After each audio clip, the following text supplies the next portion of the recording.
This is a last frontier, most of it still unspoiled.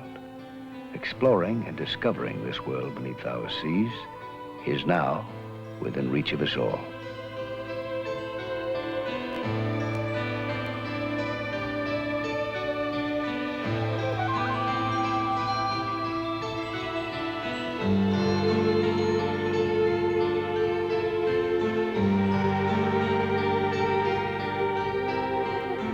Scuba, self-contained underwater breathing apparatus.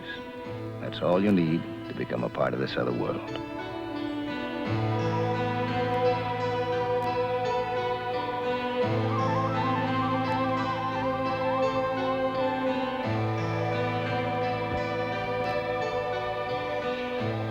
This is Lloyd Bridges, and what you're about to see is the extraordinary story of 6 young people who fulfilled their individual dreams and captured on film the natural beauty of the Caribbean.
Lee Turcotte of Atlanta Safaris was dive master, and there's nothing that Lee likes more than a project.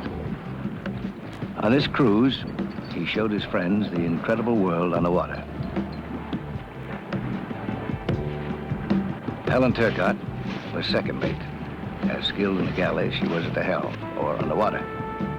There's nothing she enjoys more than sharing this underwater world with her husband and her guests.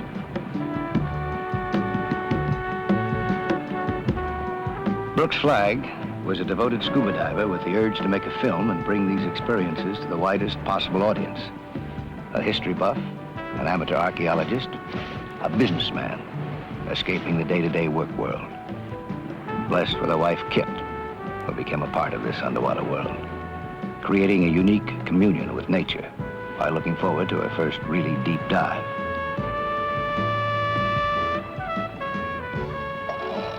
Brad Fuller had been night diving before. Getting this experience on film would be no small achievement. And as official photographer, it was his job to document the trip. Alice Fleming just couldn't pass up the opportunity to go on this underwater safari, to try out some of her new diving techniques. And besides, in that pretty little head of hers, there's stored more information about depths and pressures and time underwater than anyone else in the group.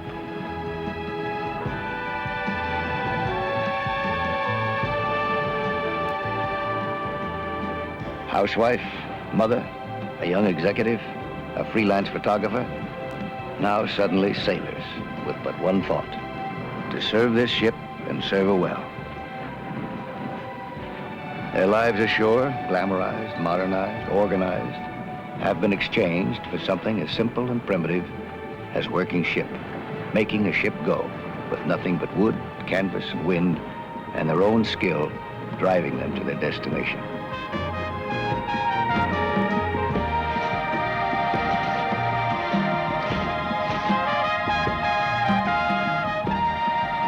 For Lee Turcotte, the sea is his life, his vocation, which his wife shares. Together, they've seen many exotic ports climbing up over the horizon ahead. The thrill, the excitement, the anticipation does not diminish. And if this is the first time that you've ever seen Port-au-Prince, Haiti, well, it's quite an experience.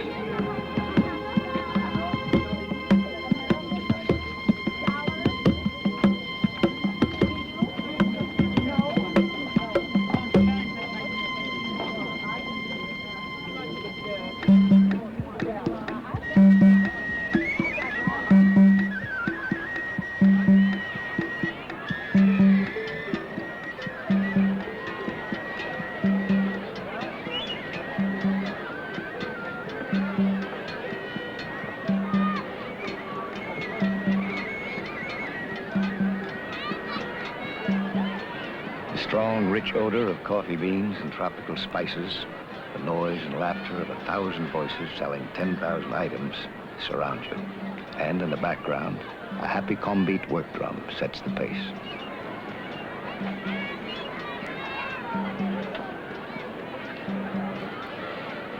The rhythm and beat of this marketplace is everywhere. And in a moment, you find yourself a part of it all.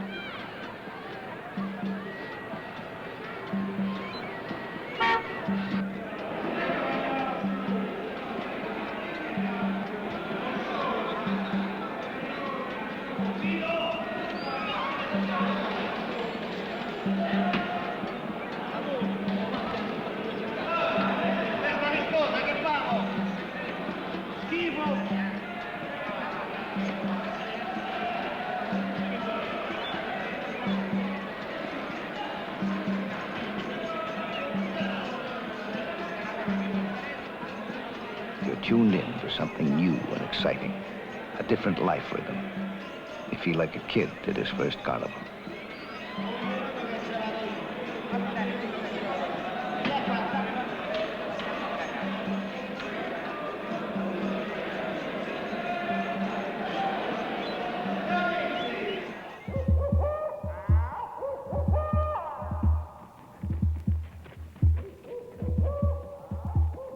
The beat of the drums in the jungle is different. They say the mystery of Haiti can never be penetrated. Only the slow, ominous beat reminds you of this island's violent past.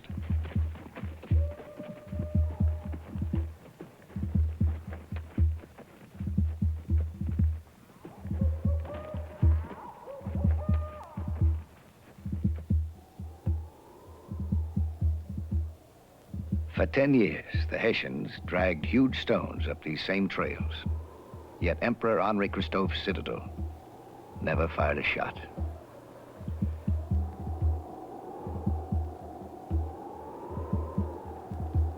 This mountain fortress maintained the illusion of Christophe's invincibility for almost 10 years, helping to keep Haiti free.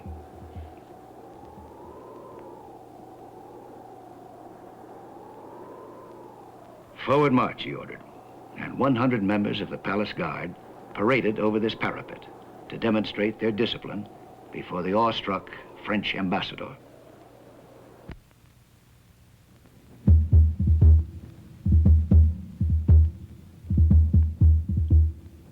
This fortress became a place of terror.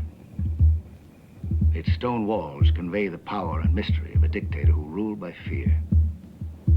Exploring the dungeons, the cold, damp stones reach out, and you discover what it's like to never see the sun or the sky.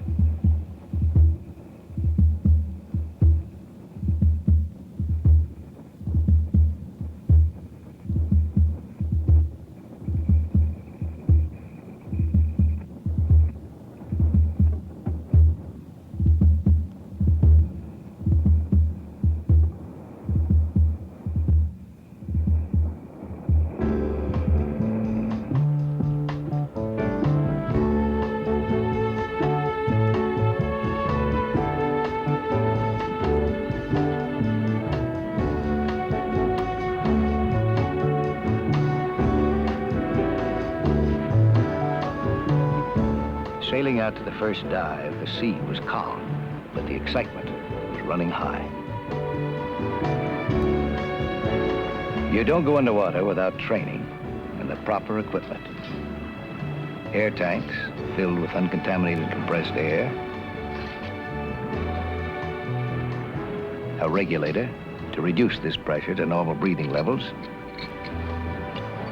a mask, fins, and life vests are all basic equipment. Okay. Wristwatches and depth gauges are vital. And most important of all, you never dive beyond the limits set by your skill and experience.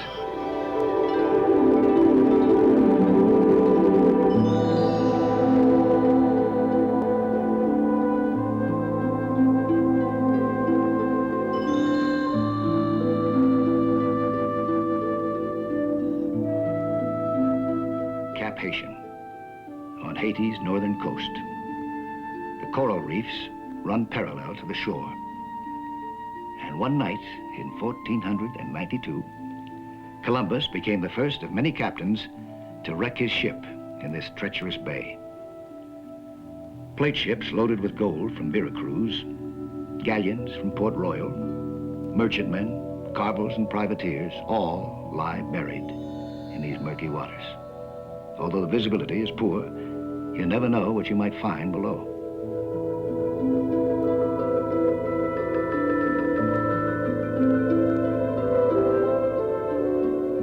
You follow the seaward edge of the reef, searching for the rib of a ship branching out from the coral, covering what remains of the keel. Ballast stones scattered in the outline of a hull, strange mounds overgrown by coral and sand, are what you're looking for. And when you find it, the really hard part begins. Blasting away sand, chipping away coral. It can take a few minutes, or an hour, or a week of the most patient labor. But every now and then, an oak timber, hard as iron, survives.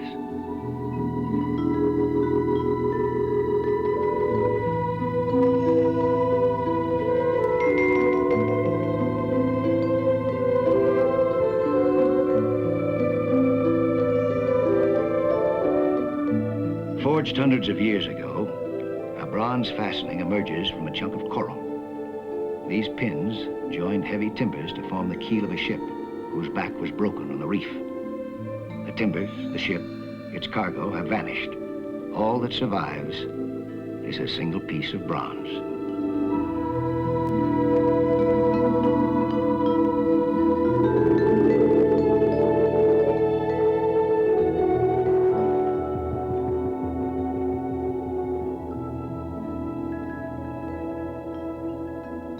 In French colonial days, the plantations of Haiti grew the white gold of the French Empire. Europe was hungry for sugar, and French merchantmen loaded with huge sugar pots sailed these waters. Today, the reefs of Haiti's northern coast still hold evidence of this industry. Sugar pots scattered about the floor of the ocean are too big, too tempting to be ignored.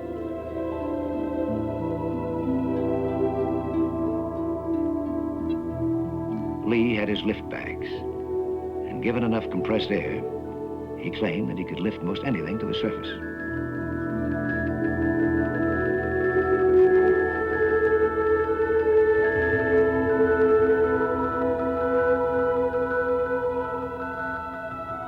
Brooks thought it was enough to measure and sketch the cannon found.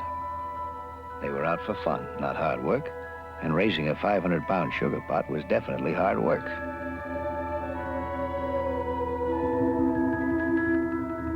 So there you had two schools of thought. Brooks went on measuring and sketching, and Lee went on inflating and inflating and inflating those lift bags.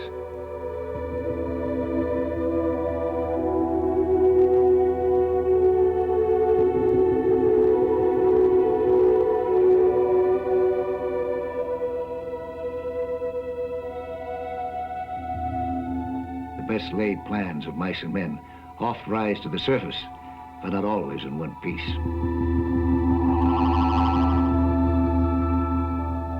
Brooks was right, of course. The dimensions and markings of an old cannon are enough to identify its origin.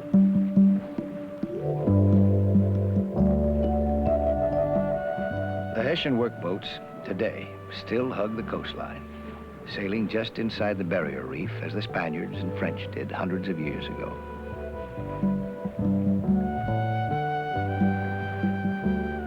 The next day, they sailed inside these same reefs, skirting the same hazards, anchoring in the lee of an old fortress which was only accessible by water. Swimming ashore through the rough seas, there's a strange kind of loneliness that comes over you. Perhaps it's because the fortress, deserted for so long, looks lonely, like a solitary gravestone.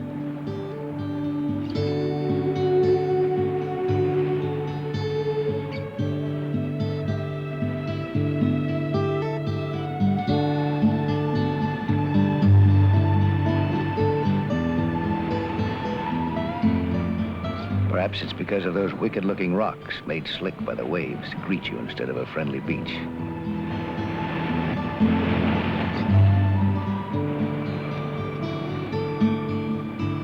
Whatever it is, as you climb, the feeling of loneliness passes. The romance and adventure of the old Spanish Main comes alive.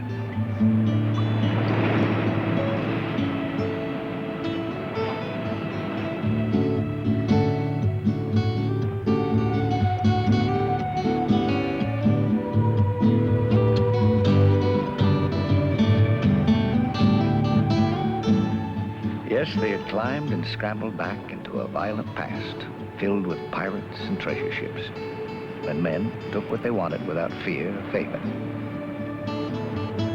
The laughter echoing from these old stone walls comes from adventurers who find their golden treasure of fun by walking precariously on a fortress wall.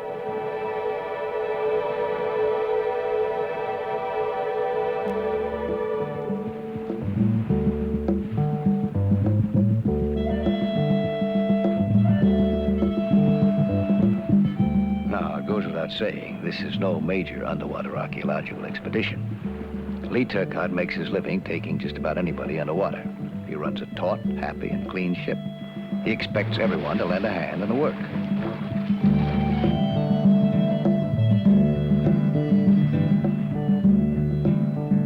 But Brad's remark, "Let's put a little more muscle behind those mops, girls," plus his eager demonstration, were more than any self-respecting swami could tolerate.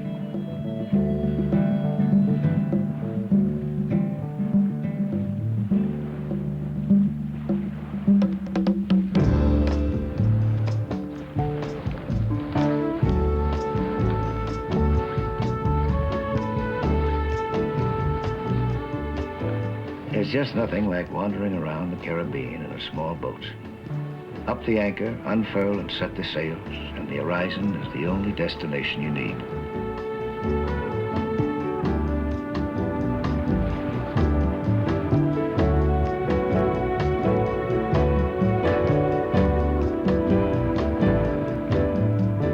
The moment you feel the groundswell of the open sea, the trade winds blowing warm and steady, you know that something special is happening.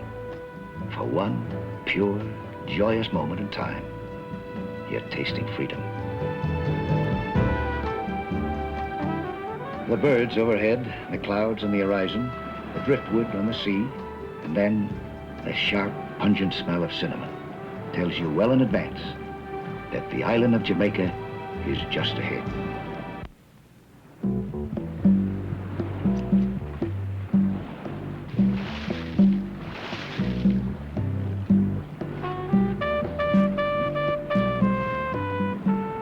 There's an old tradition of the sea that when a sailor hits port, he wants both his ship and himself to look trim. By the time they dropped anchor in Jamaica, they'd all been at sea long enough to need the very best that soap and the ship's barber could accomplish.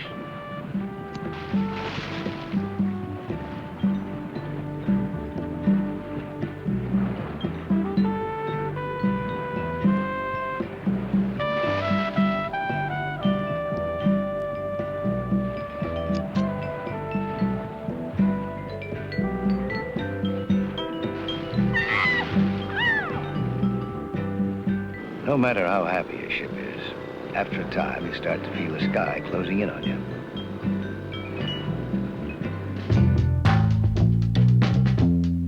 Freedom is a motorbike for Brad and Alice. For the others, it's a taxi ride to Port Royal.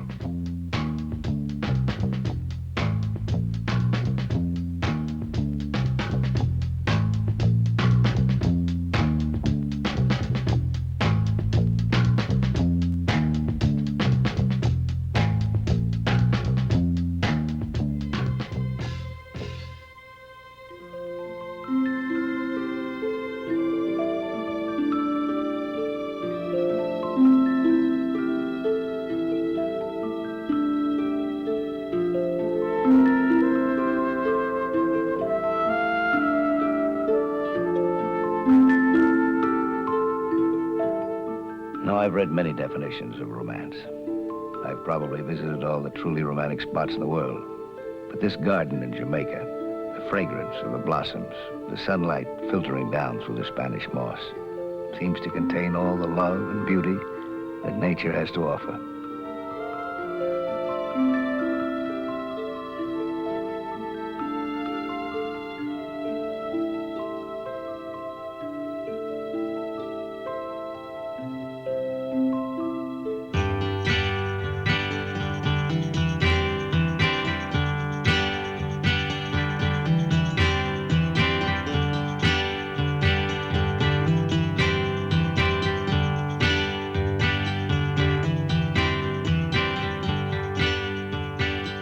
Port Royal was once the pirate capital of the Spanish Main. Located on Jamaica's southeast coast, this harbor was within easy sailing distance of the two principal sea routes to Europe. Henry Morgan was the pirate king of an empire of buccaneers who ruled Port Royal and the surrounding waters with cutlass and cannon. These old forts kept Port Royal impregnable until fire, earthquake, and tidal wave destroyed what was once the wickedest city on earth.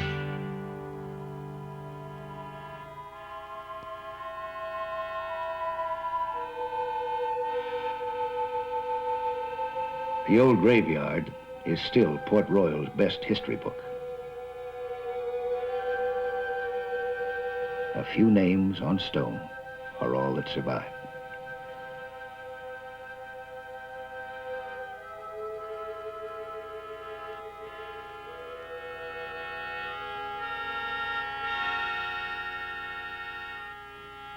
The churches were refuges of civilization and law among the godless freebooters. Port Royal was once the richest city for its size, and old Morgan drank his ale from this solid silver tankard. That restless feeling that comes after a few days ashore just can't be ignored. It's time to go back to the sea, back where all the excitement is, back where you feel truly alive.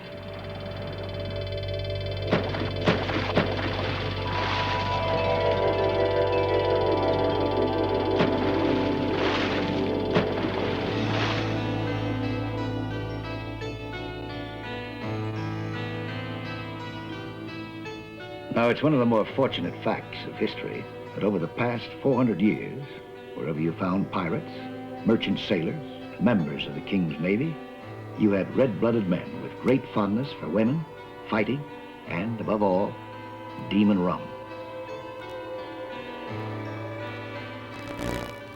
Rum, as you know, was served in glass bottles. And after a night on the town or carousing aboard ship, these bottles were tossed into the sea. The harbors, the coral reefs, the sailing routes of the Spanish Main are strewn with bottles.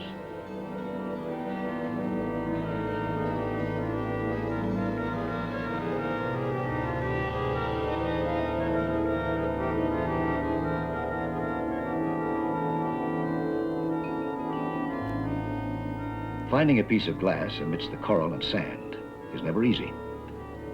Everything normal to a reef has a natural look, so you search for lumps of coral, shapes of encrusted objects deposited by wind and tide and the carelessness of man.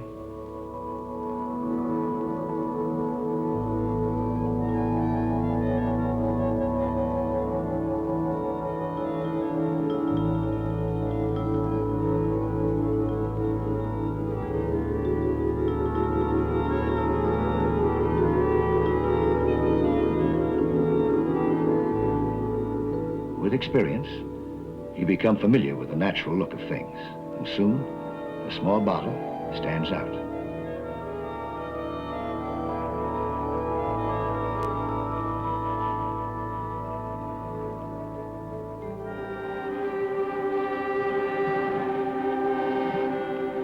Half the fun of finding anything is the long debate that follows.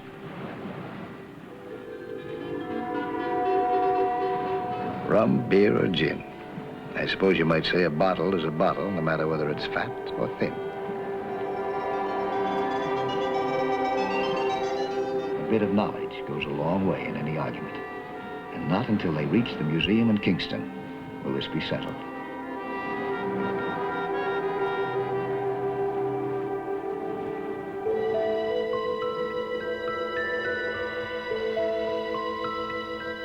For Lee Turcotte, the action is always underwater, and free diving is his favorite way to go.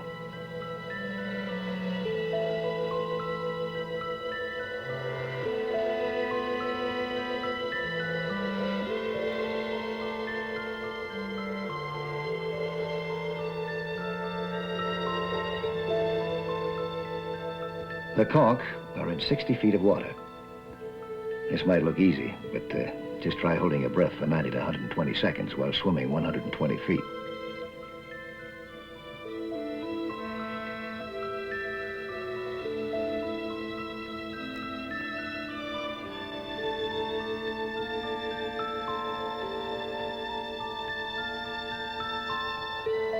Once you have your conch shells on the surface, the really hard part begins. There are many theories about getting the meat out of the shell. Anything from dynamite to a solid blow with a hammer is acceptable technique. The idea is to come out with a chunk of meat and your fingers intact.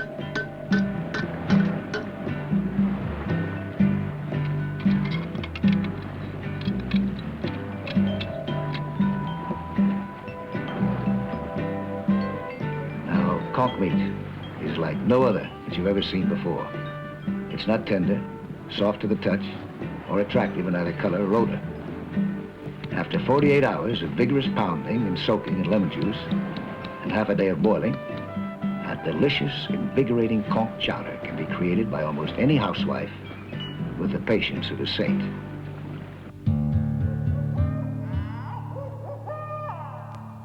Jamaica is the most fortunate of all the Caribbean islands. The prevailing trade winds maintain an ideal climate. Every night, as the air cools with the setting sun, huge clouds form far out at sea, small balls of cotton stretching across the sky.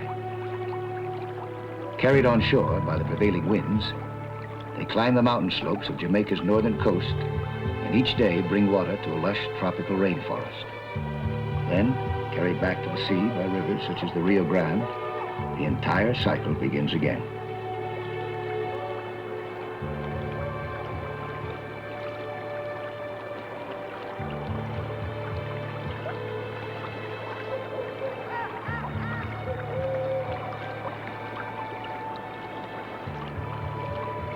Floating down the Rio on a bamboo raft was a journey through paradise.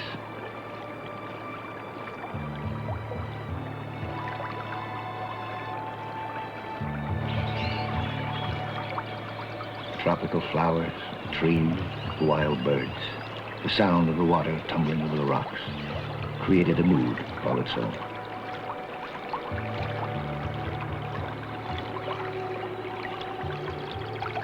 For in wild, unspoiled nature, there is incredible beauty. And when this beauty is respected, when these natural wonders are protected and preserved, our lives become richer.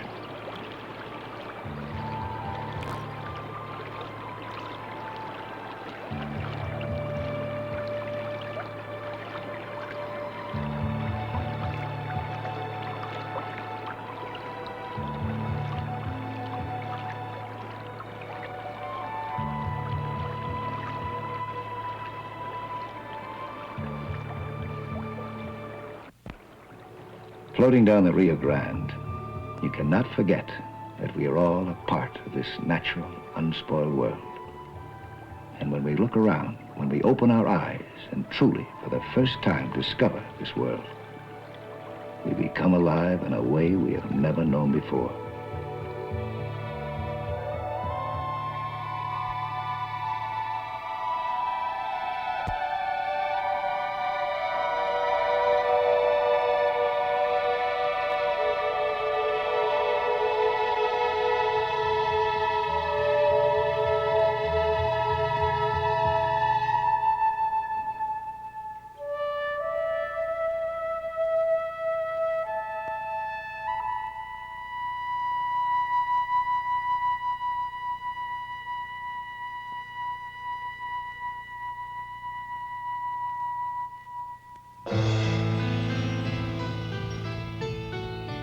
Entering the water, you enter another world.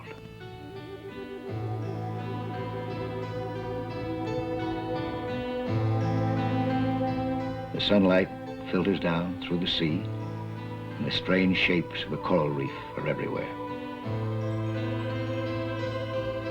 You breathe easily, the dry taste of air in your mouth. You clear your ears, equalizing the pressure, and in a moment, it's almost as if you've never lived on land. You become a creature of the sea, and the mouthpiece and the tanks strapped to your back are as much a part of you as your arms and legs.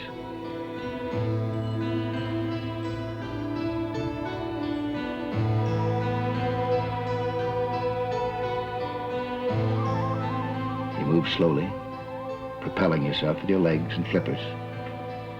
You relax, conserving energy.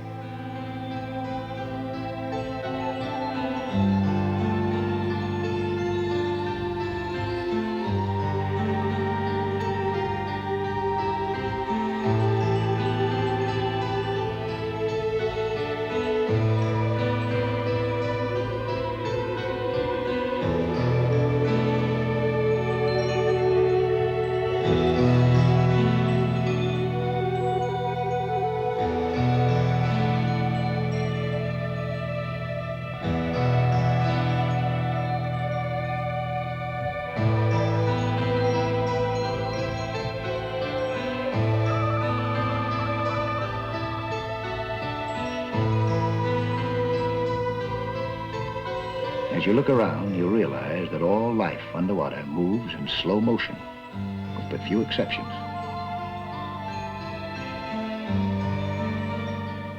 Gently, slowly, you do not disturb the water. Gently, slowly, the vibrations you transmit do not frighten the fish. Gently, slowly, you conserve your air and extend the time you remain in this strange new world. Gently, slowly, you learn to become a part of, to blend in with the sea. You're no longer an intruder in the deep.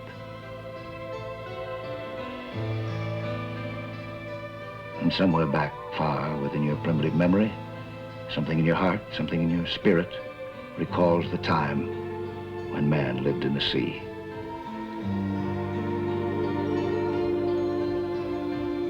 You're weightless, floating effortlessly in any direction you desire. You turn and twist and soar and feel an exaltation. It brings to mind the words, "O mother of mine, the sea set free my soul as thy soul is free."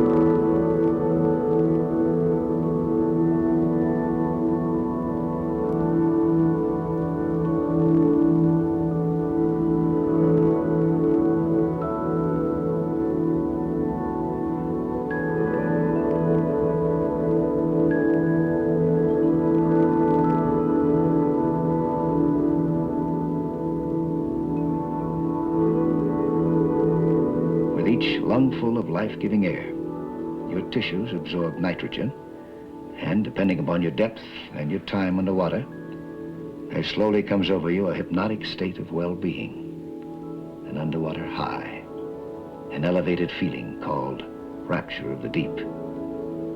This indifference to time and depth can run you out of air, and so each dive is planned and disciplined and led by a diving master who keeps close watch on everyone.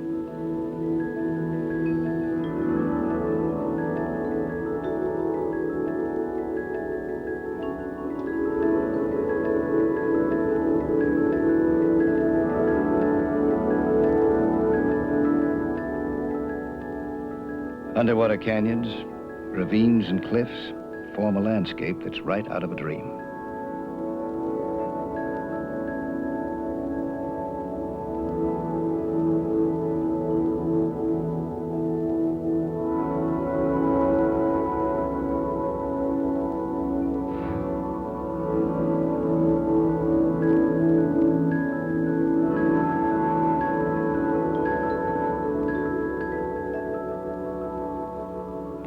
swim to your fingers, and the tubular sponges are filled with dust.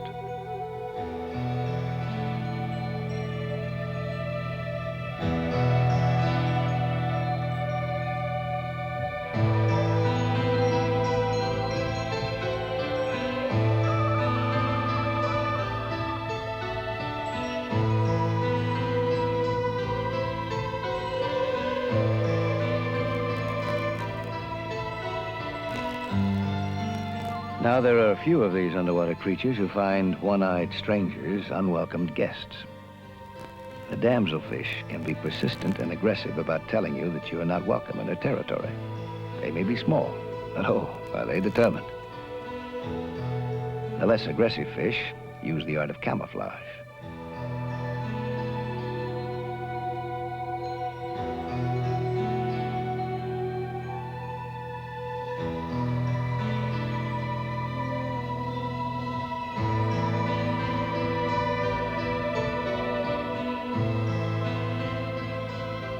And then there is the slow-moving sea worm who wouldn't be bothered by anyone.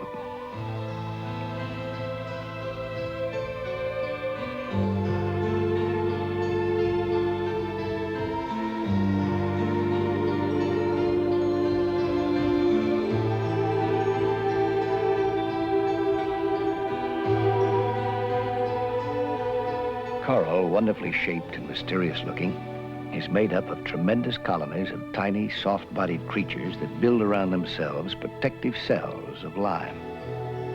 Skeletons of these limestone cells form the base of the reef, and the living animals build on the dead. Brain coral is as alive as any human brain, and by its size and shape, you wonder at the beauty of these tiny animals that grow together in almost human form.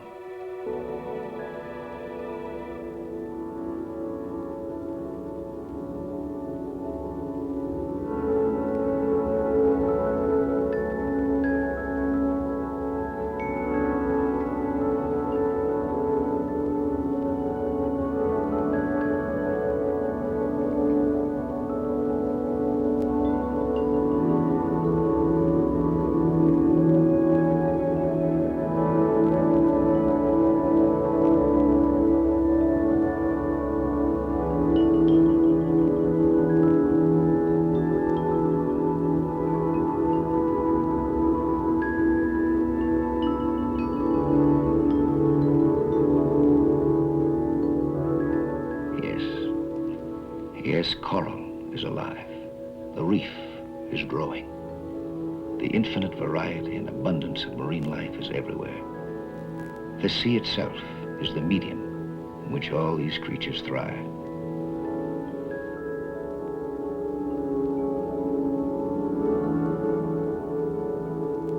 You reach out your hand to touch a coral polyp. It closes before your eyes. Yes, everything in this underwater world is alive.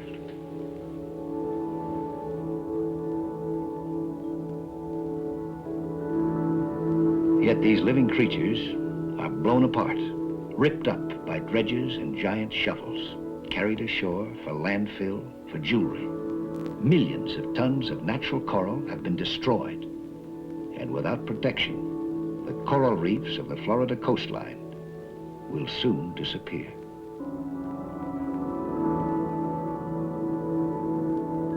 There comes a time in every underwater safari, after so many hours of swimming through this other world, when you feel the embrace of the sea sustaining you. You're weightless. Gravity has no effect. You've become a part of the very medium through which you travel. You feel an exhilaration that's not nitrogen narcosis, not rapture of the deep, but rather an exhilaration that's almost hypnotic. A quiet joy at being alive, at being a part of, at being accepted by this incredible world beneath the sea.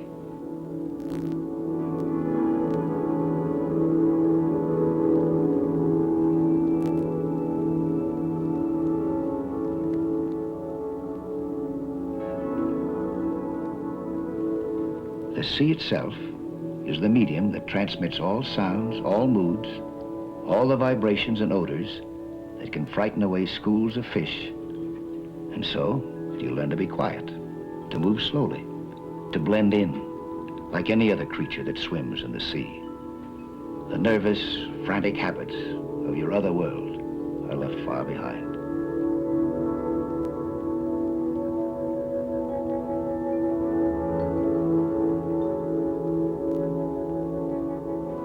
You, who once walked upright, exerting enormous energy in sitting, standing, working, loving, now have learned to conserve your strength. For running out of energy underwater can be as fatal as running out of air.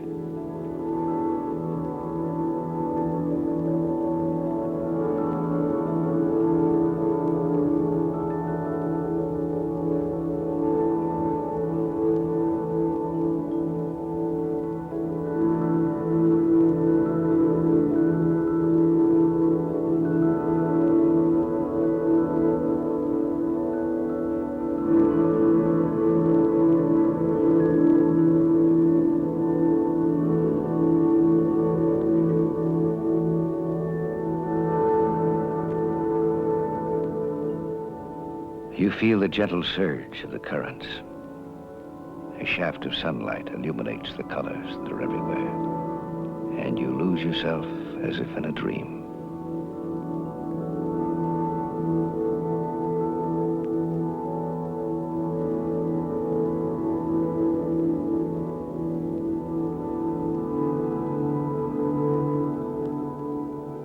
Brooks Flagg is a man with a dream, and like all boys from Texas, he dreamed about pirate ships and pirates.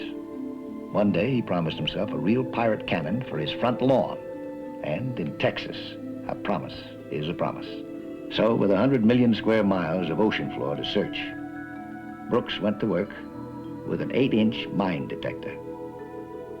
Now, there's one thing about the floor of the ocean. If ever there's a place where you can do your own thing, this is it. You can shoot underwater Polaroids, become an avid polyp plucker, and even build up your biceps, if that's what you're after.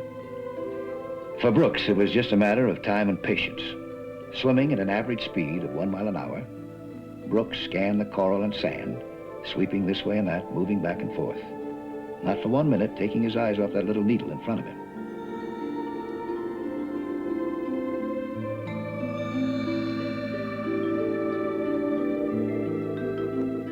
One day, that little needle swung back and forth across the dial, and Brooks knew that his dream was about to come true.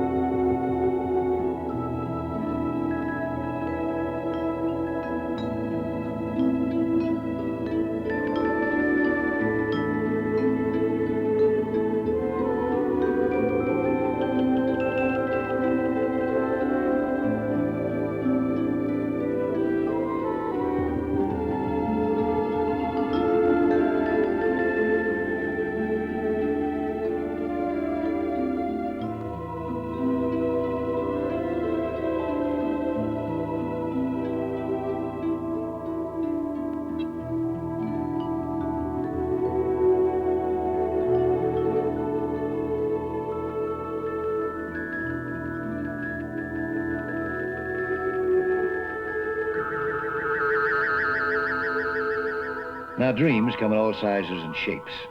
And I suppose the point of this story is that raising a 200-pound dream to the surface is a lot harder than finding it in the first place. The moment that Brooks picked up his dream, he was no longer weightless and free to swim in any direction. With his dream cradled in his arms, he could no longer soar, twist, and turn. He was no longer a free creature of the sea. He had sacrificed this freedom for his dream. So with his dream cradled in his arms, Brooks was a prisoner, stumbling over the bottom. Sometimes the best way to make your dreams come true is to let go for a little while.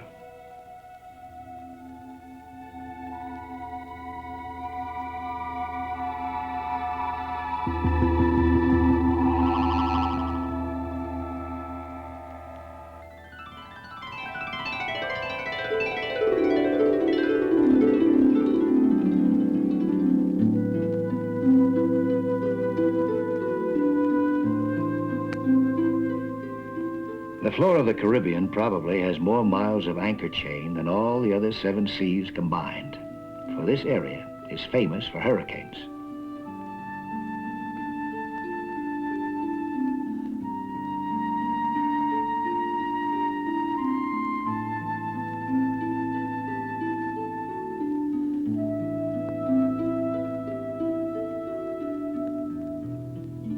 Now, there's one thing about following an anchor chain to its very end. There's no telling what you'll find when you get there, depending upon which end of the chain you arrive at. You may find either an anchor or a wreck. Here, covered with coral and sand, they found both.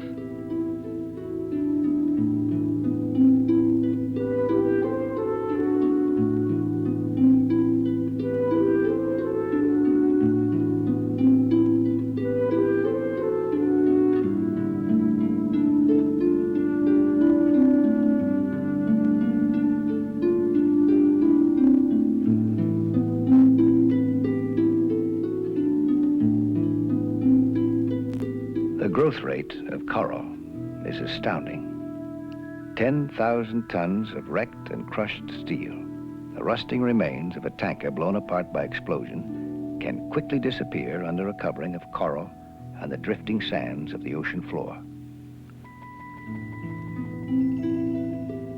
Finding a wreck is only a beginning. Uncovering it is the real job. Lee Turcotte's favorite toy is not an air suction dredge. It clouds up the waters, drives away marine life. It's awkward and exhausting to handle. But if you want to lift tons of sand and vacuum clean the bottom around some old wreck, there's just no other way.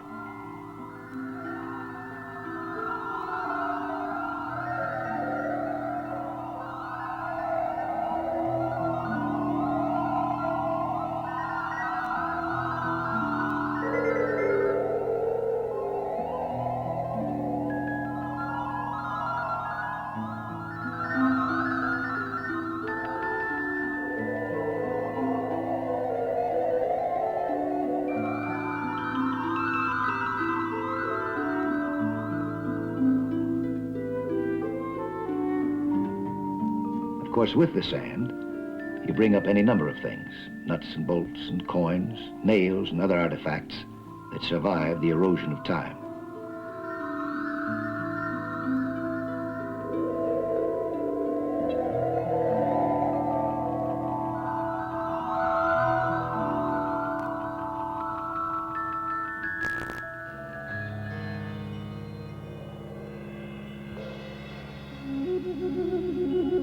Coral is continually growing, layer upon layer, building fantastic shapes, thrusting up through the surface of the sea to form islands and lagoons and barrier reefs. The architect, the designer, the builder, is the sea itself. Currents and tides, the meeting of fresh and salt water, upwellings of the rich nutrients of the ocean floor meeting the warmer waters of the surface, all create canyons and caverns and caves that are truly spectacular. Exploring these caves, illuminating them with flares or portable lights, is a journey into the unknown.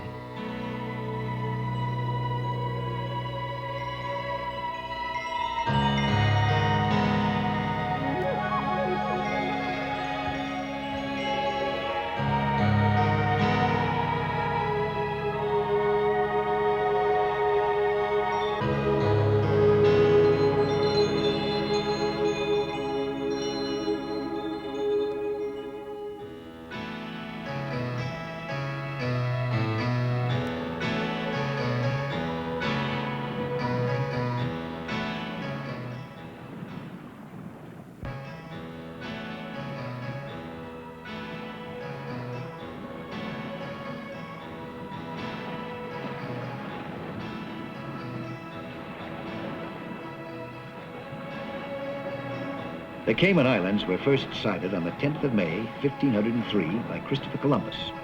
In the log of his fourth voyage to the New World, he wrote, "We sighted 2 very small islands, full of turtles, as was all the sea about. These islands were called Tortugas."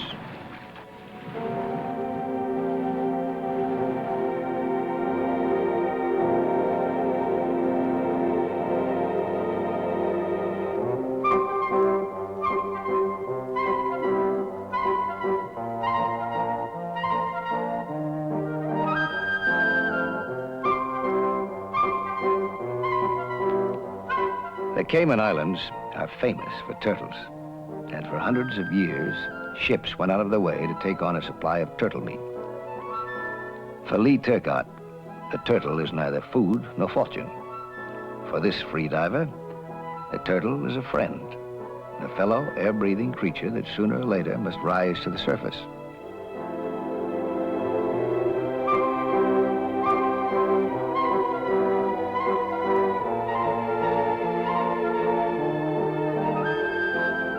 When the turtle thrusts his head above water for a lungful of air, you take a deep breath, hoping to match your powers of underwater endurance with the turtle's.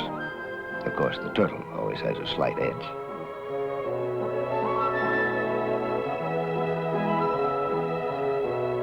The ride that follows this test of lung capacities is unpredictable. The turtle pulls you towards the bottom while you attempt to push him towards the surface, demonstrating that everyone who goes underwater sooner or later comes up, if only for a breath of fresh air. Kit took a good deep breath, grabbed on, and held the turtle at the proper angle.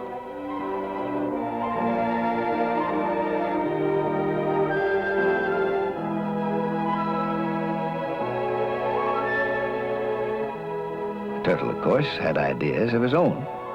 And so, after a few lung-bursting moments, they set the turtle free.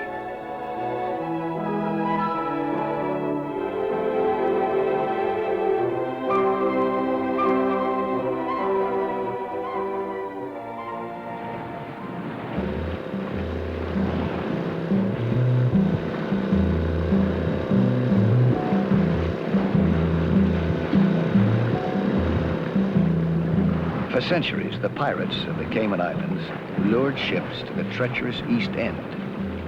False lights would be displayed, guiding treasure ships and merchantmen onto the reefs. This salvage was once the main industry of these islands. 2 world wars and countless storms created other wrecks that today are a paradise for snorkeling.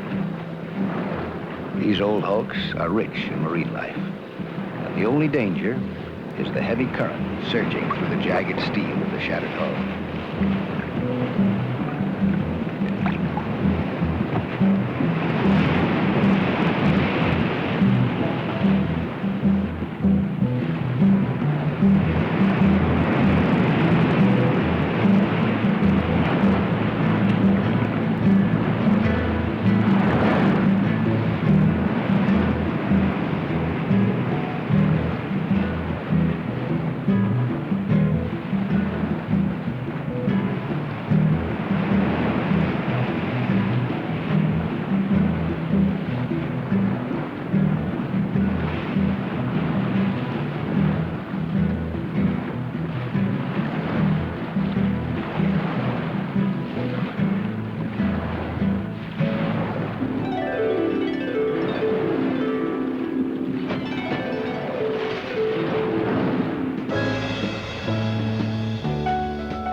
At the Cayman Islands, in less than 20 feet of water, they found an abundance of marine life.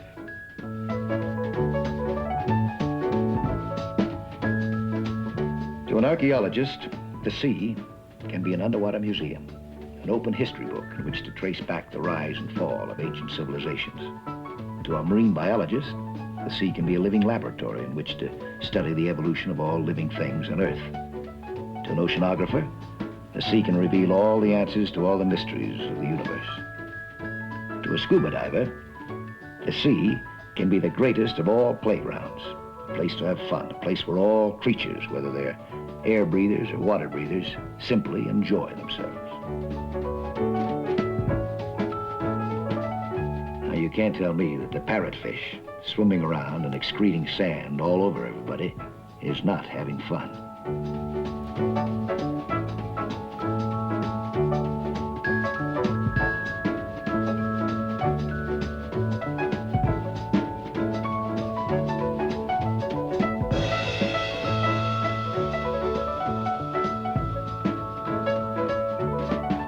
Have you ever chased a stingray? Those tight turns, those ever-decreasing circles, are out of an old World War I movie. Of course, the stinger in the tail is a little less deadly than a machine gun. And if you don't grab onto the base of the tail, you're safe.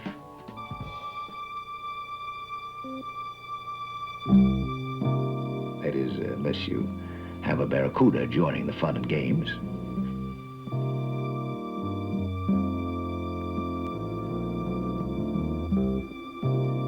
Believe it or not, chasing a barracuda looks dangerous, sounds dangerous, and in the vast literature of the sea has been written about as being extremely dangerous.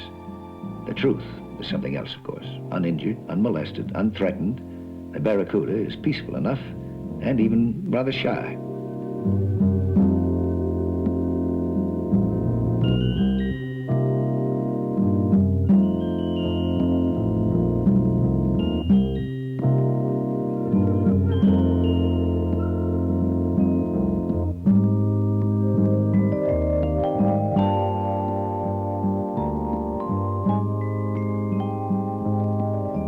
You know, fish are persistent creatures.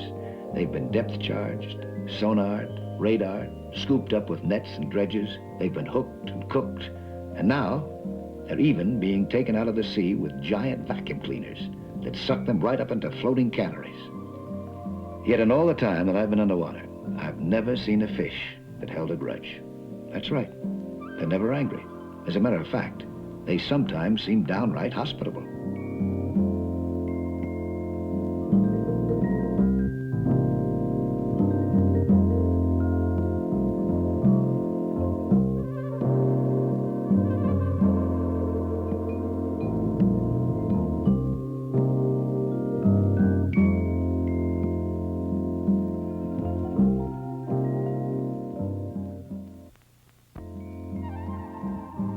The sea is not a jungle.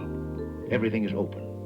And with the sun high in the sky and the clear water undisturbed by wind and current, you have extraordinary visibility.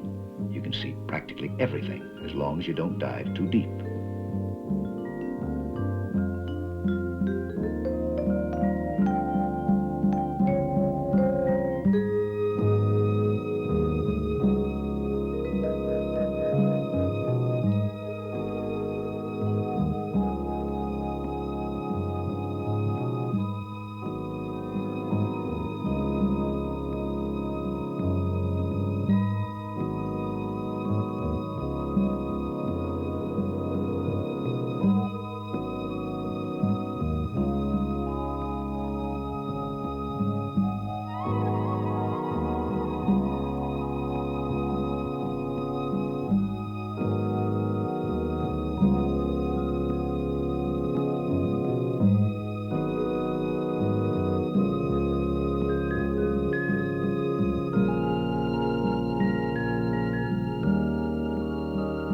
There's something about a camera that brings out the lens hog in all of us.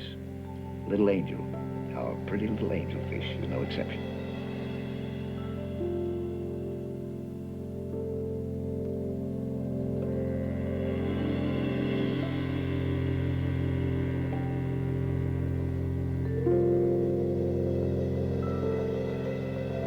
While the jealous, envious grouper flipped his tail and sulked.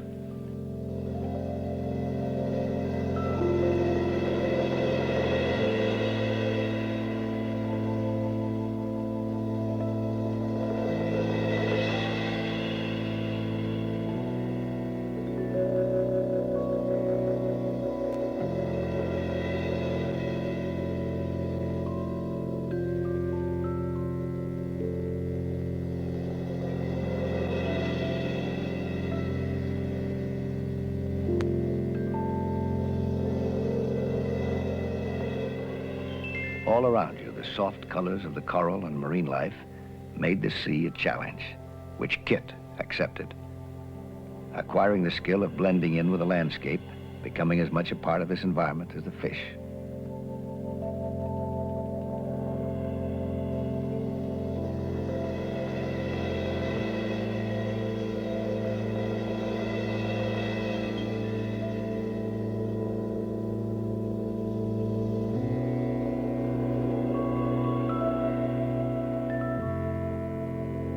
Kit pursued her dream of finding a fish tame enough to feed out of her hand. But of course, you had to first find the fish.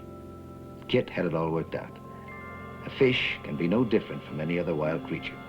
if you don't frighten or threaten the animal in any way, if you're patient and let their confidence develop, and if you have the right food along, and if the fish is hungry, you'll have a guest for dinner. Now, of course, that's a lot of ifs, and there's one if that Kit knows a great deal about, and that is, if you don't try, you'll never get anywhere in this world, under or on top of the water.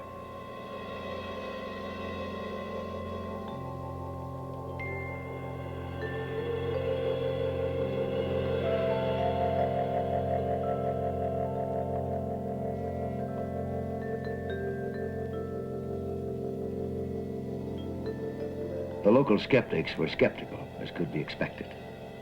A grouper is about the only unhappy fish in the sea.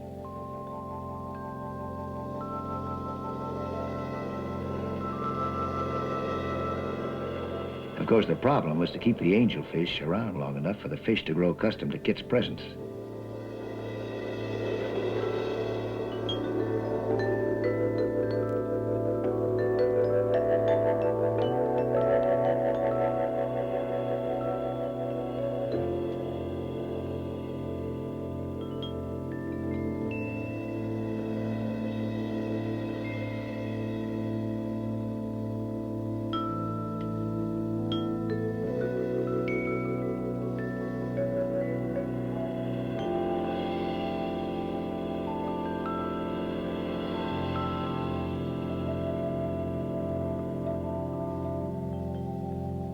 Patience is its own reward.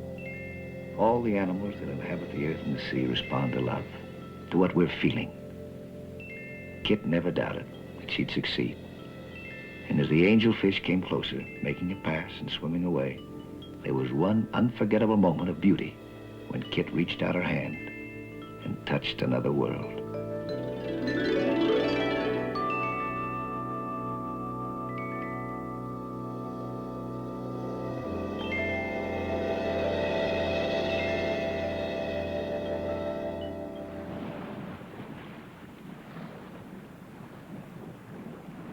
The moment that preparation for a deep dive begins, the mood changes, because deep diving should never be attempted without the most exact care and precision.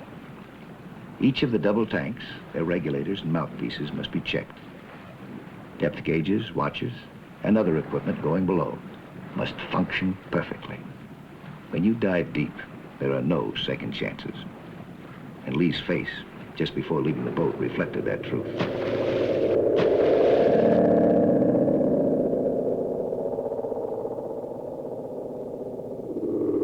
The training, the skills, and the discipline they maintained was actually a matter of life and death. By staying together, obeying the rules, being cool in an emergency, the lives they would save would be their own. That is the great truth of all underwater work. And at no time is it more true than during a deep dive.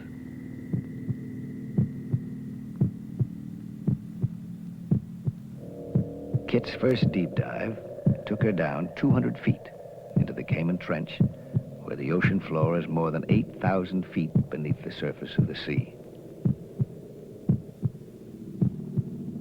A deep dive is a dive into the void, into the blackness of an unknown world far below, where the sunlight never penetrates. There comes a time when only your rising air bubbles show the way to the surface.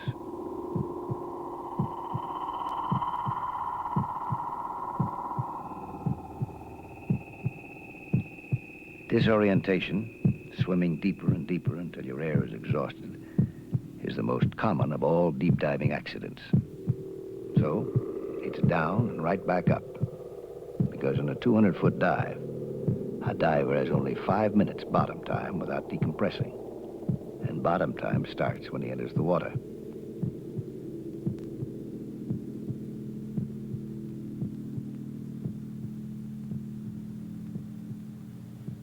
You swim to the surface slowly, never rising faster than your slowest air bubbles. If necessary, you stop at intervals to allow the nitrogen to escape from your body, for the bends are always painful and can be crippling.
No underwater safari can be complete without at least one souvenir.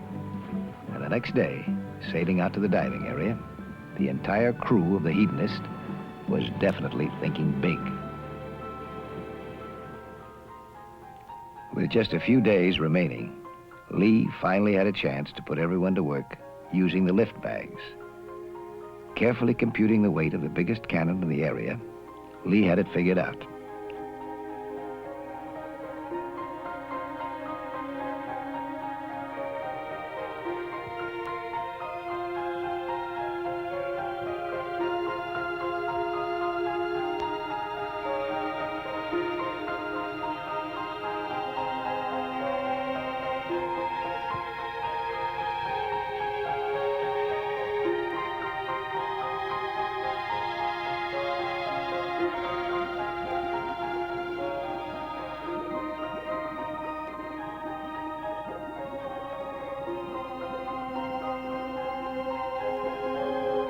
They'd tie the lift bags the length of the cannon. And then, like a game of musical chairs, he would simultaneously inflate the bags at an equal rate to raise the cannon horizontally.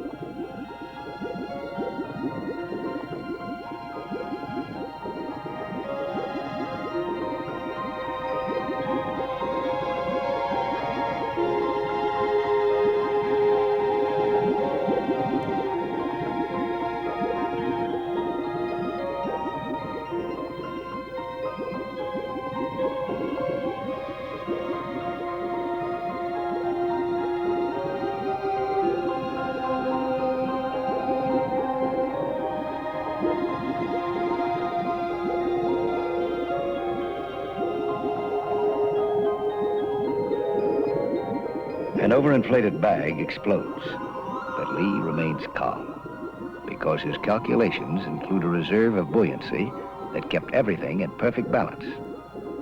And so that cannon had nowhere to go but up.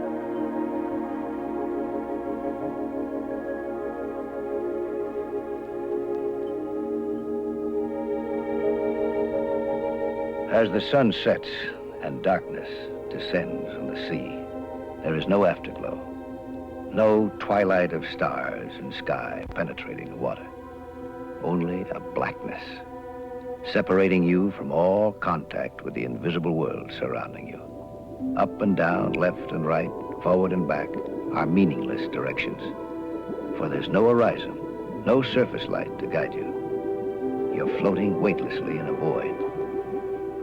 And out there, unseen, are the nocturnal creatures of the sea.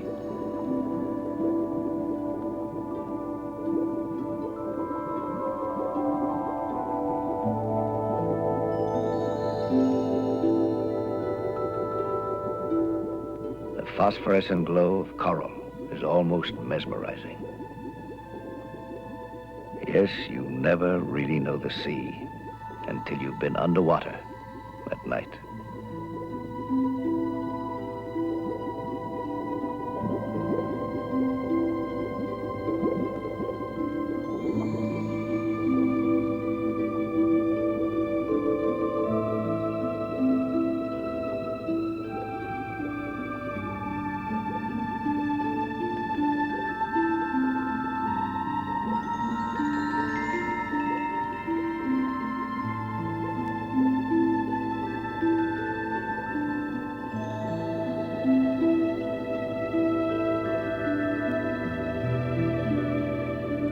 Two narrow fingers of light illuminate the gullies and canyons ahead.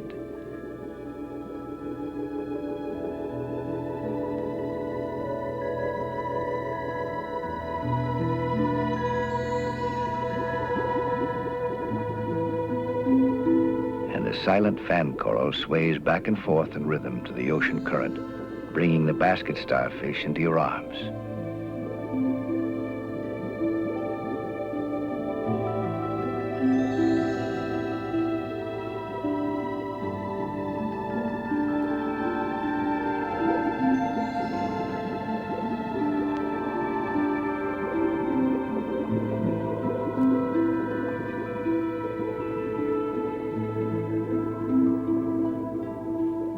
tumbling tumbleweed of the ocean floor is a creature of the night, opening to feed only after sunset.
The brittlefish comes out of the shadows, attracted by the lights, and swims with the ever-flowing current to the calm, the cool, the self-controlled kit, who seems to be panic-proof.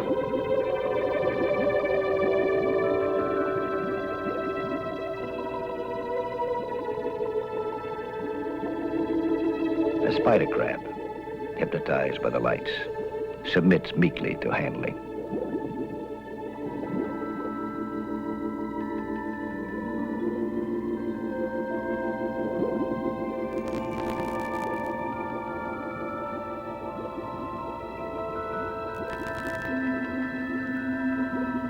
For weeks, they had been surrounded by marine life, sharing this world, not as intruders, not as hunters or killers, but as welcome inhabitants who became a natural part of the environment.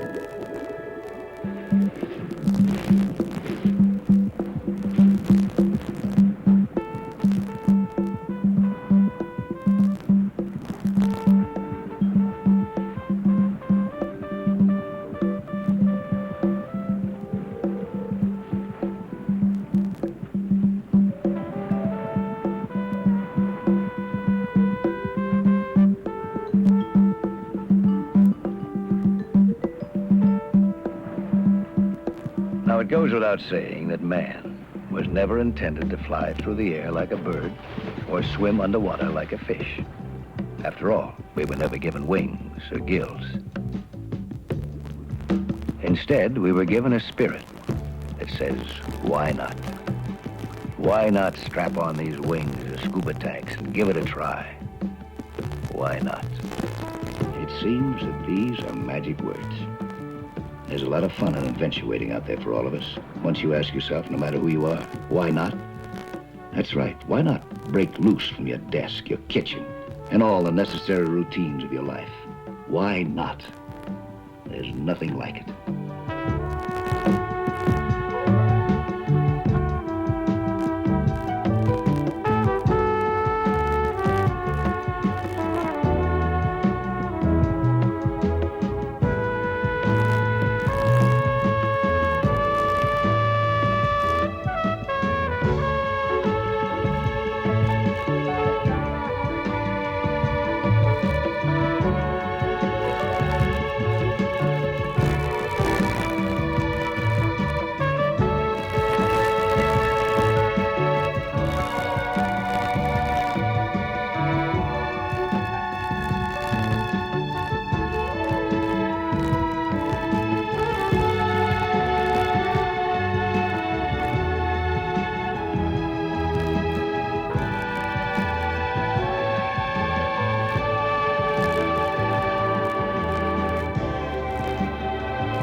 Swinburne is still one of my favorite poets. He knew what he was talking about all right when he wrote, "I will go back to the great sweet mother, mother and lover of men, the sea.